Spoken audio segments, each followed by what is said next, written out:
નથી ને વાઈફે નથી, છોકરાએ નથી ને છોકરીએ નથી, ફાધરે નથી ને મધરે નથી.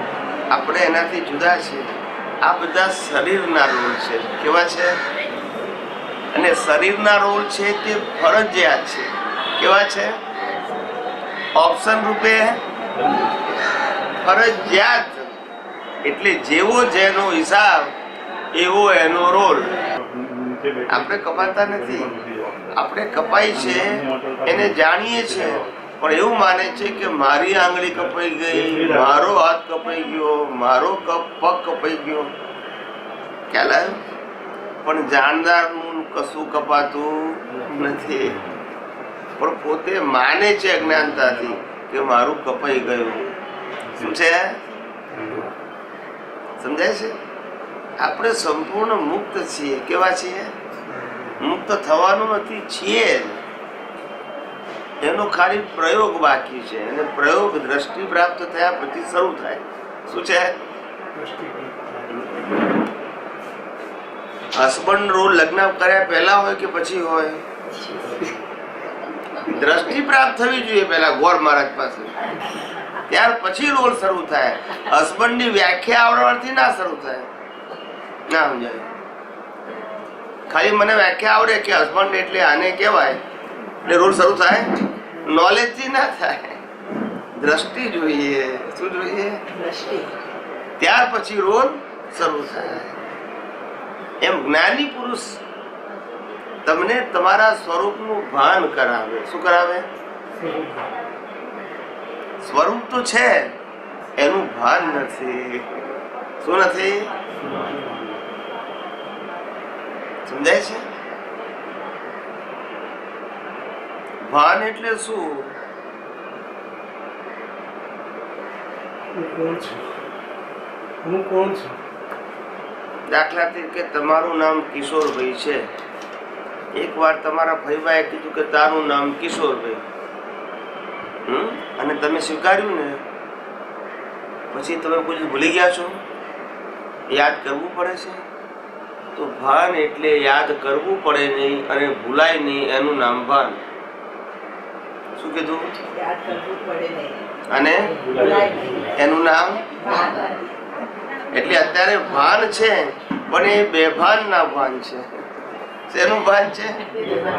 જે નથી તેનું ભાન, એટલે બેભાન કહેવાય. પોતાનું ભાન ભૂલી ગયો છે અને પ્રકૃતિના ભાનને પોતાનું ભાન માને છે, એટલે બેભાન કહેવાય. શું કહેવાય? સમજાય છે? એ બેભાન માંથી સભાન થવાનું છે. શું થવાનું છે? સભાન. સ એટલે પોતાનું ભાન, સ એટલે પોતાનું, સ એટલે સ્વરૂપનું. એ પોતે પોતાના ભાનમાં આવવાનું છે. તે જ્ઞાની પુરુષ દ્રષ્ટિ આપે ત્યારથી આ ભાન શરૂ થાય. હું કોણ છું એનું સમજાય છે? ત્યાં સિવાય કશું નિવેડો ના આવે. આત્મા ગમે એટલું જાણો, આત્મા શબ્દથી જાણો, પણ નિવેડો ના આવે. એનું ભાન થવું જોઈએ. શું થવું જોઈએ? પોતાને આત્માનું ભાન થવું. છૂટા પડવું. હું શરીર છું. તો કે જ્ઞાની ચોખ્ખું કહે છે કે શરીર એ કર્મ ભોગવવા માટે છે. શેના માટે છે? જેવા કર્મ પતી ગયા એટલે બાળી નાખવાનું. અનુરોલ પતી ગયું. શરીર સાધન છે. શું છે? આત્મા સાધ્ય છે. સાધ્ય એટલે પ્રાપ્ત કરવાની વસ્તુ. સાધન એટલે વપરાવાની વસ્તુ. શું કીધું? વપરાવું. અને આ બે ની વચ્ચે પુરુષાર્થ કરનારો છે. કોણ છે? પુરુષાર્થ. એ શરીરે નથી અને આત્મા નથી. શું નથી? એની પાસે જેવી દ્રષ્ટિ છે એવો એનો પુરુષાર્થ છે. દેહ દ્રષ્ટિ છે તો દેહાધ્યાસ નો પુરુષાર્થ છે. આત્મદ્રષ્ટિ છે તો આત્મ અધ્યાસ નો પુરુષાર્થ છે. એટલે અત્યાર સુધી ખબર જ નથી કોઈને કે જ્ઞાન કોને મળે છે. બધા એમ જ કે જ્ઞાન ચંદુભાઈ ને મળી ગયું. પછી હું પૂછું ચંદુભાઈ મરી જાય એટલે જ્ઞાન ગયું ને એટલે વાંચું ખંજવાને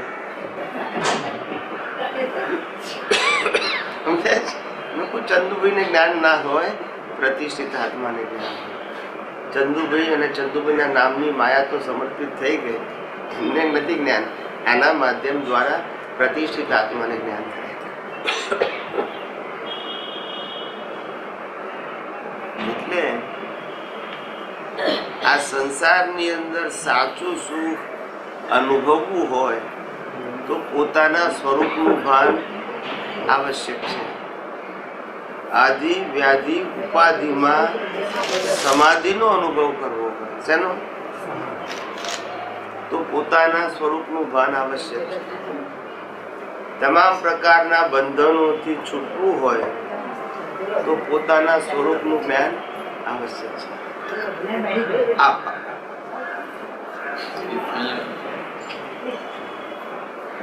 કઈ દો બસ બસ બસ કઈ સમજાય છે કિશોરભાઈ? કે પૂછવા જેવું લાગતું હોય તો પૂછજો. કિશોરભાઈ જે નામ હોય એની નનામી નહીં. આપણે અનામી છીએ. કેવા છીએ? એની નનામી ના હોય. અંતે મોક્ષ થાય, ક્યાં તો રીવર્ત થાય અને ક્યાં તો મોક્ષ થાય, પણ નનામી નીકળે નહીં. સમજાય છે? એ આપણું સ્વરૂપ છે. પણ અનાદિકાળથી આપણો સ્વભાવ કેવો છે? સાધન અને સાધનની વેલ્યુ કરવાનું છે. સાધનના ઉપયોગમાં આપણને રસ છે. સાધન, સાધનની કિંમત અને સાધનના ઉપયોગમાં રસ છે. પણ જેના આધારે સાધન એક્ટિવ મોડમાં છે એનું આપણને ભાન નથી. આપણા ઘરની અંદર પંખો હોય, ટ્યુબલાઇટ હોય, વોશિંગ મશીન હોય, ગીઝર હોય, ફ્રીજ હોય, ટીવી હોય, બધાની વેલ્યુ કરીએ. આટલી કિંમતનું, આ કંપનીનું, આવું એનું ફંક્શન છે, બધું વેલ્યુ કરીએ. ખાલી પાવરની વેલ્યુ ના કરીએ. ના સમજાયું? ના સમજાયું ને? પણ પાવર ના આવે તો આની વેલ્યુ ખરી? એમ આપણે ચંદુલાલની વેલ્યુ કરીએ, ચંદુલાલની ડિગ્રીની વેલ્યુ કરીએ, ચંદુલાલને આટલી ઉંમર થઈ, એ ચંદુલાલની પત્નીની વેલ્યુ કરીએ, બાળકોની, સાધન, સંપત્તિ બધાની વેલ્યુ કરીએ. પણ જેના આધારે ચંદુલાલનું અસ્તિત્વ છે એવા આત્માની વેલ્યુ કરીએ. એ નીકળી જાય પછી ચંદુલાલ જ રહેતા નથી. પણ છતાંય જેના આધારે આ દેહ છે એવો આત્મા એની વેલ્યુ ક્યારે કરતા સમજાય છે? એટલે જીવ સંસારમાં અજ્ઞાનતાથી ભટકે છે. અજ્ઞાનતા શેની છે? પોતાના સ્વરૂપ, આ દુનિયાની નહીં, પોતાના સ્વરૂપની અજ્ઞાનતા. એ પહેલી અજ્ઞાનતા. અને બીજી અજ્ઞાનતા, આ દુનિયા કઈ રીતે ચાલે છે, કયા સિદ્ધાંતથી ચાલે છે, એ બીજી અજ્ઞાનતા. આ બે અજ્ઞાનતા જાય તો જીવ છૂટી શકે. માત્ર પોતાના સ્વરૂપનું ભાન થાય એટલે આ કાળમાં મોક્ષ ના થાય. સતયુગમાં થાય, આ કાળમાં ના થાય. કારણ કે સતયુગમાં મન વચન કાયની એકતા હોય, આ કાળમાં નથી. સતયુગમાં મોહના સાધનો ના હોય.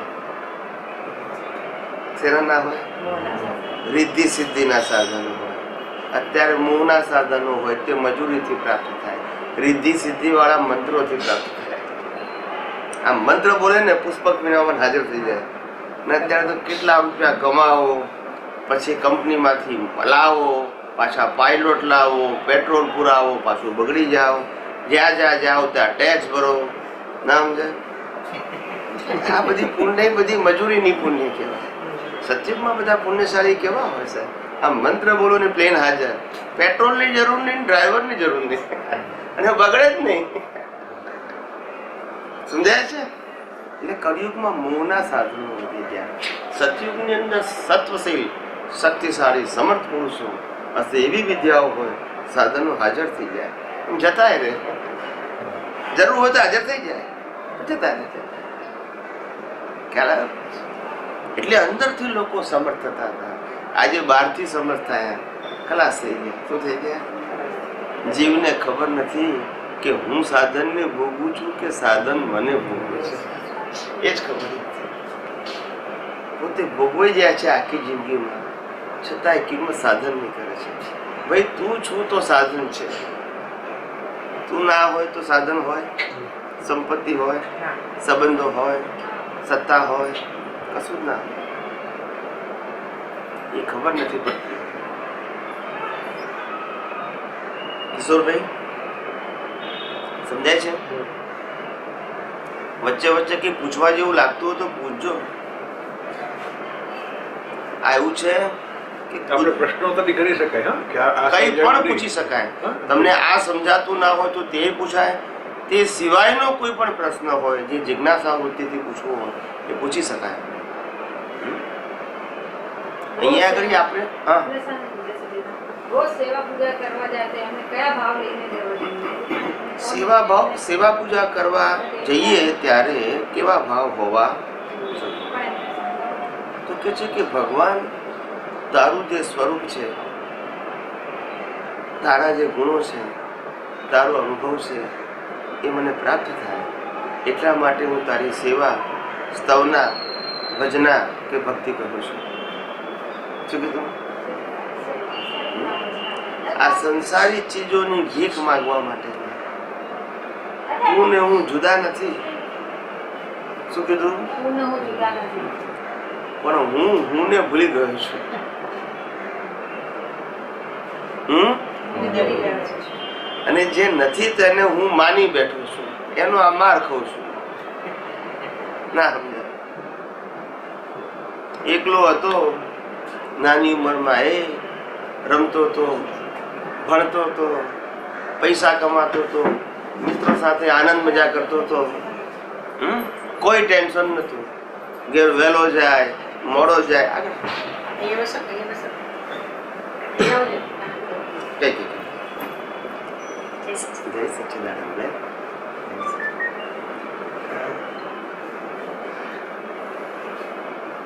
એટલે વહેલો જાય, મોડો જાય, કોઈ તકલીફ નથી, ટેન્શન નતું કોઈ. પણ પછી દુનિયાના બહારના માણસોને જોયા એટલે એને લાગ્યું કે આ ભણ્યો પૈસા કમાયા, પણ આ બધા જે રોપથી ભરે છે એવો રોપ આપણો નથી. એટલે બચારો પાણ્યો. ખ્યાલ આવ્યો? આ મારી વાઈફ છે એવું કહેવા માટે પાણ્યો. ના સમજાય? આપણે કહીએ કે હવે સુખી થઈ ગયો ને, તો કે હવેનું સુખ તો હવે જ જાણું, હું જાણું છું કે છે. ખ્યાલ આવ્યો? કારણ કે માણસને સુખ ક્યાં છે એનું ભાન નથી. શું નથી? શું ક્યાં છે એનું ભાન નથી. કિશોરભાઈ શું ક્યાં છે? સાચું બોલું. ભાન જ નથી સાહેબ, સુખનું. હે? સુખનું ભાન નથી. ના પણ ક્યાં હશે? તમારી જે સમજતા હોય એ બોલો ને. આપણે હમણાં સુખનું ભાન એટલે પૈસાથી થાય છે. પૈસાથી એટલે પૈસા વાળા બધા સુખી એ નક્કી ને. સુખી જેમ છે જ નથી, કારણ કે દિલમાં પણ દુઃખી છે.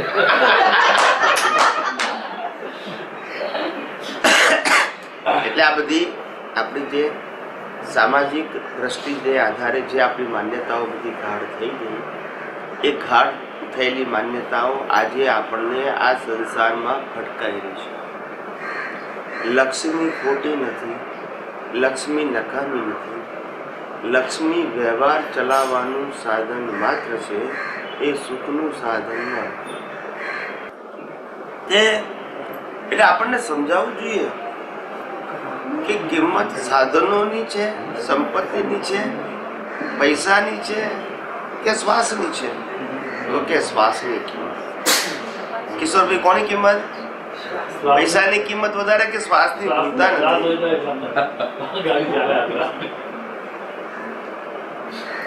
પત્ની વગર તો ના ચાલે ને, શ્વાસ વગર ચાલે ને. બધામાં સેન્ટર પોઈન્ટ શું આવે? શ્વાસ વગર ચાલે. તારે જ્ઞાની એનાથી આગળ કે છે આત્માની હાજરી વગર શ્વાસ લઈ ના શકાય. શું કીધું? આત્મા એ પાવર હાઉસ. શું છે? ને ઘરમાં રહેલો કેબલ એનાથી પાવર સપ્લાય થાય છે. શું થાય છે? આત્મા પાવર હાઉસ. પાવર હાઉસ હોય તો સપ્લાય થાય ને. પછી બધા ઘરોમાં લાઈટ થાય ને. પણ પાવર હાઉસ ના હોય તો આપણે ઘરમાં બધું ઇલેક્ટ્રિક ફિટિંગ કરાવી નાખ્યું, પણ પાવર હાઉસ માંથી પાવર ના આવે તો સમજાય છે? એટલે આત્મા પાવર હાઉસ. તમામ પ્રકારની શક્તિઓનો સ્ત્રોત એ આત્મા છે. તમામ પ્રકારની શક્તિ વિનાશી હોય કે અવિનાશી હોય એની હાજરીથી જ પ્રગટ થાય. એની હાજરી વગર વિનાશી શક્તિ પ્રગટ ના થાય. આ કર્મ એ કઈ શક્તિ છે? વિનાશી શક્તિ. પણ કોની હાજરીમાં કર્મ બંધાય? આત્મા ના હોય તો જડ બાંધી શકે? વિનાશી શક્તિ પણ એની હાજરીથી પ્રગટ થાય, અને અવિનાશી શક્તિ તો એની હાજરીમાં છે જ. પણ સામાન્ય જીવોને ખબર નથી કે શક્તિ અને શાશ્વત પણ બે જુદી વસ્તુ છે. શું કીધું? શક્તિ અને શાશ્વતપણું. શક્તિ વ્યક્ત થાય, શું થાય? અને શાશ્વતપણું તો શાશ્વત રૂપે હોય. એની હાજરીથી શક્તિઓ પ્રગટ થાય. અમને જૈન આચાર્ય પૂછે, સાહેબ અનંત જ્ઞાન વાળો આત્મા છું, અનંત સુખ વાળો છું, અનંત શક્તિ વાળો છું, અનંત દર્શન વાળો છું, અનંત ઐશ્વર્ય વાળો છું. એ આત્મા એવો હોય તો પછી સિદ્ધ ક્ષેત્રમાં આ બધી શક્તિઓ કેવી રીતે કામ કરે? મેં કહ્યું સિદ્ધ ક્ષેત્રમાં આમાં એની એક શક્તિ ના હોય. કે છે તમે અન્વય ગુણ તરીકે મૂક્યું શાસ્ત્રમાં આગળમાં. આત્માના ગુણોને કયા કીધા? અન્વય. અને પ્રકૃતિના ગુણોને વ્યતિરેક કયા? વ્યતિરેક એટલે ઉત્પન્ન થઈને નાશ થનારા. અને આત્માના ગુણો તો બધા અન્વય કીધા. અન્વય એટલે સાથે રહેનારા. તો પછી કે આ સિદ્ધ ક્ષેત્રમાં કેમ વ્યક્ત ના થાય? ત્યારે મેં કીધું પ્રકૃતિ હોય ત્યાં સુધી પરમાત્માના ગુણો વ્યક્ત થાય. શું થાય? આના ગુણોની વેલ્યુ ડી કરવા માટે એના ગુણો વ્યક્ત છે. ત્યાં વેલ્યુ ડી કરવાની નથી, એટલે ત્યાં સ્વભાવ કહેવાય. ત્યાં ગુણ ના હોય. શું હોય? સ્વભાવ. કારણ કે ત્યાં અનંત જ્ઞાન, અનંત દર્શન, અનંત સુખ, અનંત શક્તિ કઈ રીતે પ્રોજેક્ટ કરો? બોડી જ નથી, સંજોગો નથી, એટલે ત્યાં સ્વભાવ છે. સ્વભાવ એટલે અનચેન્જેબલ વસ્તુ, અને બટ નેચરલ. એફર્ટ ના કરવો પડે. એફર્ટ કરવો એ પડે એને પુરુષાર્થ કહેવાય. સ્વભાવ એટલે અપ્રયત્ન દશા. શું કહેવાય? પ્રયત્ન જ ના હોય. અહીંયા પુરુષાર્થ કરવો પડે એટલે ગુણોની ભજના છે. પ્રકૃતિના ગુણની સામે પરમાત્માના ગુણોની ભજના છે. તો જ પેલા પ્રકૃતિના ગુણો માઇનસ થાય, ડિવેલ્યુ થાય, તો જ આપણને એ તરફનો ભાવ થાય નહીં. પ્રકૃતિના ગુણો એટલે માઇનસ કરવા માટે આત્માના ગુણોની ભજના છે. ને એ આત્માના ગુણોની ભજના પ્રતિષ્ઠિત આત્મા કરે, પ્રકૃતિએ ના કરે અને મૂળ આત્મા ના કરે. કારણ કે અત્યાર સુધી એ જ પ્રતિષ્ઠિત આત્માએ, એ જ પુરુષાર્થ કરનારાએ પ્રકૃતિના ગુણોની ભજના કરી. આપી પ્રકૃતિના ગુણોની ભજના કરી અને એ પ્રાપ્ત થાય. હવે પરમાત્માના ગુણોની ભજના કરવી એટલે પરમાત્માના ગુણો પ્રાપ્ત નહીં કરવા, પ્રકૃતિના ગુણોની વેલ્યુ ડી કરવી, ખલાસ કરવી. પ્રકૃતિના ગુણોની વેલ્યુ કરશો ત્યાં સુધી ભટકવાનું છે. કારણ કે પ્રકૃતિ પોતે વિનાશી. કેવી છે? અને આપણે અવિનાશી છીએ. કેવા છીએ? સમજાય છે? આપણે અવિનાશી હોય તો જ પુનર્જન્મ હોય ને. પ્રકૃતિ વિનાશી ને આપણે વિનાશી તો પુનર્જન્મ હોય? સમજાય છે? પ્રતિષ્ઠિત આત્મા કોને કહેવાય સાહેબ? સાંભળો, પ્રતિષ્ઠિત આત્મા કોને કહેવાય? કે જેના થકી નવી પ્રતિષ્ઠા થાય. પ્રતિષ્ઠા એટલે કર્મ. શું કહેવાય? અને પ્રતિષ્ઠા એટલે અકર્મ. જેનાથી નવા કર્મો બંધાય એ કર્મની પ્રતિષ્ઠા કહેવાય. જેનાથી નવા કર્મો બંધાય નહીં ને જૂના ઉકલે એનું નામ શું કહેવાય? પરમાત્માની પ્રતિષ્ઠા. કોની? પેલી પ્રકૃતિની પ્રતિષ્ઠા, પેલી પરમાત્માની પ્રતિષ્ઠા. કર્મ બંધાય તો પ્રકૃતિની પ્રતિષ્ઠા, કર્મ ના બંધાય તો પરમાત્માની પ્રતિષ્ઠા. સમજાય છે? પૂજા કરવા જાય, સેવા પૂજા કરવા જાય, એ કોણ જાય? હા, મન વચન કાયા દ્વારા સેવા કરીએ, પૂજા કરીએ, દાન પુણ્ય કરીએ, શુભ કાર્યો કરીએ, વૈયાવચ કરીએ, તપ ત્યાગ કરીએ. આ બધું આપણે કરતા નથી પણ કરીએ છીએ એવું માનીએ છીએ. અને કરતાની નથી કરતા છતાં માનીએ છીએ માટે પુણ્ય બંધાય અને પાછું એ પુણ્ય ભોગવવાનું. પણ જો મોક્ષે જવું હોય તો આ મન વચન કાયા દ્વારા થતી ક્રિયા એ પરિણામ સ્વરૂપ છે, એ સમજવું પડશે. અને હું પોતે આ પરિણામને ભોગવનારો અને પરિણામો એનાથી સર્વથા મુક્ત એવો જુદો. એટલે પ્રતિષ્ઠિત આત્મા જેવી પ્રતિષ્ઠા કરે છે. દાન કોઈને આપવાનું કીધું કે દાન આપો દેરાસર માટે, આપણી ઈચ્છા નથી પણ 4 વડીલો ભેગા થયા આપણા સમાજના ને આપણા ઘેર આવ્યા કે મંદિર માટે દાન આપવાનું છે.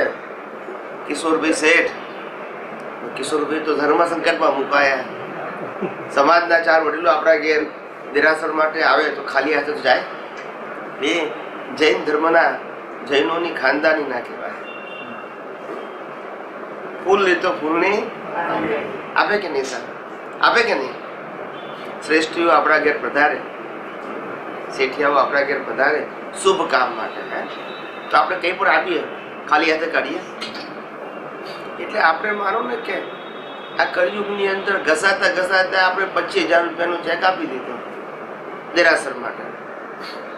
પછી ગયા એ લોકો, પછી સમાજમાં લોકોને વાત ફેલાઈ આપણે કે આપણે 25,000 રૂપિયા દાન આપ્યું. ને તમારા મિત્ર હતા એ કહેવા આવ્યા કે તું એક પૈ ખર્ચે એવો નથી, 25,000 રૂપિયા આપી દીધા દેરાસર માટેના, આટલા ઓછા હતા સમાજમાં. એટલે પછી કિશોરભાઈ શું કે અલા હું તો એક પૈસો આપું એવો નથી, પણ આ વાર શેઠિયાઓ આવ્યા તો પછી આપણે તો એ તો વેવાઈ હતા. બોલો, પછી આપ્યા. એટલે ભાવ કેવો હતો અને ક્રિયા કેવી હતી? એટલે જેવો ભાવ તેવો ભાવ, જેવી ક્રિયા એવો ભાવ. એટલે આ પાછળ તો પુણ્ય ના બંધાણું. એટલે તમારું જે તમે આપ્યા પણ ભાવ નતો એટલે પુણ્ય ના બંધાયું. એટલે બીજા અવતારમાં એનું ફળ નહીં આવે.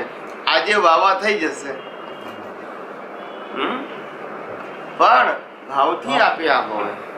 ભાઈ આ તો આપણા ગામનું મંદિર બને છે, લાખ રૂપિયા હોય તો લાખ આપવા જોઈએ, કારણ કે આપણા માટે છે, આપણા બાળકો માટે છે, આપણા પરિવાર માટે છે, આપણા સમાજ માટે છે. એવા ભાવથી આપવું તો એ પુણ્ય મલ્ટીપ્લાય થાય. આપ્યા 25,000, પ્રેમ થાય કે લાખ હોય તો લાખ આપવું તો તમને લાખ રૂપિયાનું પુણ્ય મળે. એટલે 25 લાખ થવાના. પછી ભાવ, જેવો ભાવ તેવો ભાવ, જેનો ભાવ બગડ્યો એનો ભાવ બગડ્યો. એટલે જ્ઞાનીઓ કહે છે કોઈ પણ સંજોગોમાં ભાવ ના બગાડવો.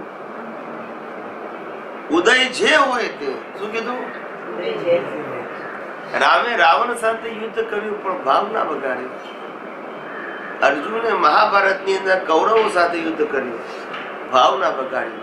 એ જ અવતારે રામ ને અર્જુન મોક્ષે ગયા. ને આપણે કીડીઓ બચાવતા અહીંયા ફરીએ છીએ, કારણ કે ભાવ કેવો છે? અજ્ઞાની ભાવ છે, ઊંધો ભાવ છે, રાગ